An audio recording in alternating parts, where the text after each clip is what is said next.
امریکایانو ولې د باګرام له اډې څخه د شپې ووتل؟ ولې یې داسې کار وکړ؟ افغان ځواکونه یې ولې خبر نه کړل؟ پټ رازونه ښکاره شول. جزئیات ویډیو کې وګورئ او چینل سبسکرایب کړئ. السلام علیکم لیدونکو، ستړي مه شئ. امریکایان د شپې په پټه خوله له باګرامه ووتل. د افغان چارواکو په حواله وروستي امریکایي عسکر له باګرامه د شپې په پټه خوله وتلي او د دغه هوایي اډې نوي افغان قومندان ته په هیڅ اړه خبر نه ورکړی او نه هم معلومات ورکړي وو. هغوی په میلیونونو توکي هم پریښي دي. اسوشیټډ پریس خبري اژانس د افغان پوځي چارواکو له قوله ویلي چې امریکایي عسکرو د شپې په دغه هوایي اډه کې برېښنا قطع کړې وه او د شپې په تیاره کې په پټه وتلي ول. د دغه هوایي اډې نوی افغان قومندان بیا د امریکایانو تر وتلو 2 ساعته وروسته خبر شوی و چې امریکایان له اډې څخه وتلي دي. افغان پوځي چارواکو د دوشنبې په ورځ د دغې سترې اډې ځینې برخې ښکاره کړې چې امریکا ترې د 2001 کال د سپټمبر د 11مې تر بریدونو وروسته د طالبانو او القاعده شبکې په وړاندې خپله جګړه رهبري کوله. امریکا متحده ایالاتو د تېرې جمعې په ورځ اعلان وکړ چې خپله دغه ستره هوایي اډه یې خالي کړې ده.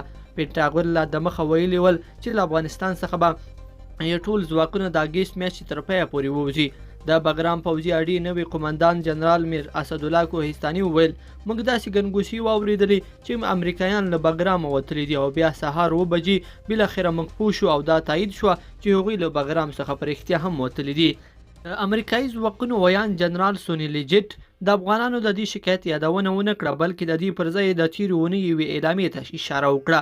په اعلامیه کې ویل شوي ول چې د ډیرو پوځي اډو د سپارلو پروسه په اپریل میاشت کې د ولسمشر جو بایډن لخوا د ځواکونو د راایستلو تر اعلان وروسته پیل شوې وه. لاجټ په دغه اعلامیه کې زیاته کړې وه چې د هوایي اډو خالي کولو پروسه له افغان چارواکو سره همغږي کړې ده.